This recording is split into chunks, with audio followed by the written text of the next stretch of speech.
Interest rates in 2020. On today's video, what I'll be covering is three parts: the probabilities of having a negative interest rates in 2020, impact from consumers, and the impact on the net asset value and the multiples. Okay, so first of all, what are the probabilities that we get negative interest rates in 2020? It's going to be around 17%, 16% for a minus 0.25%, 1% for a minus 0.5% for the end of 2020. Okay, so if we do get a negative interest rates, it's not going to be a minus 3% or a minus 5%. It's going to be around minus 0.25 to minus 0.50. Okay, unless something drastic happens and the environment changes drastically, these are the probabilities so far. Now, second, the mortgage. What is the impact of having a minus 0.25 to minus 0.50% on your mortgage 5 years? It is, if you are already having a 5-year fixed loan, $300,000 at a 3%, well, all you have to do is go to a minus 0.25 to a minus 0.5%, which gives you a saving of about $700 to $1,500. Okay, because I want to do this example because I see a lot of people on YouTube making videos about that you're going to be paid to take out debt. That doesn't make any sense. When you're looking at inflation rate right now, it is negative. So that means if you're paying 2.75 or 2.5 with a negative interest rates, it's adding value to your debts. A negative interest inflation environment is adding value to your debts. Like before we had this crash, we had a positive 2.5 inflation rate.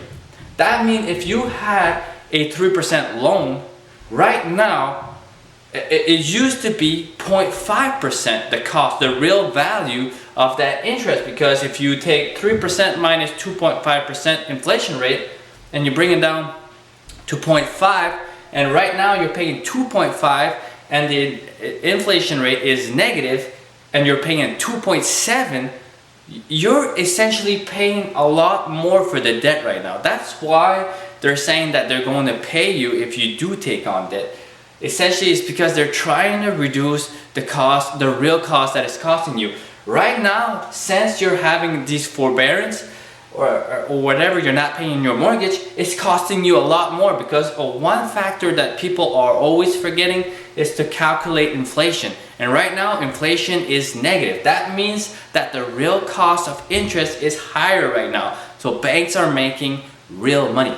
Okay, so what happens to your savings account? Your savings account goes from 1%, it used to be around 1% before the crash. Now we're seeing these interests, if it does go even lower, or right now we're getting at 1%. So if you take minus 0.25 or 25 basis points or 50 basis points, that means it brings down your savings, your interest on your savings to 0.75 or 0.5%, which means you lose $250 to $500 a year on $100,000 if you had it in the bank account. Okay, so let's look at the third factor.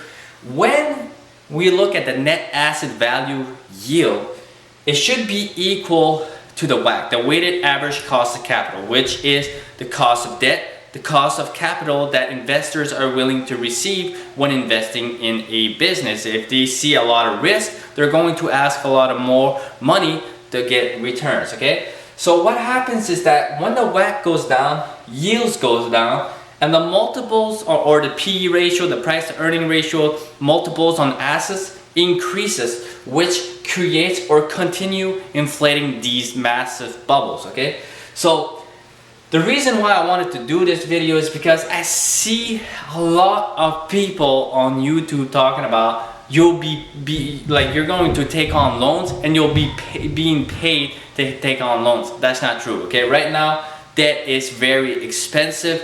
What I'm favoring right now, because when I'm looking at the real cost of capital, this, I can't deduct inflation right now because inflation is a big part of my portfolio. I use inflation to create wealth. And right now, this inflation is destroying my wealth. But another factor you have to remember, it's also increasing the value of your capital. If we're having a negative inflation rate, that means your capital is gaining value right now. And you have to take that into account because money changes value with time. And that's something that's very hard to understand because when something falls 50%, your money has doubled in purchasing power. It's not because $100 is worth $100 that you have to compare it to $100. You have to look at it from a standpoint of what can it buy. If something it was worth $100 and it falls down to $50, it's like the value of your money has doubled. So the same thing in real estate, the same thing in stocks. When you're looking at all these assets, when they fall, this means that your money increases in value, and you always have to look at inflation from many standpoints. Because there can be inflation here.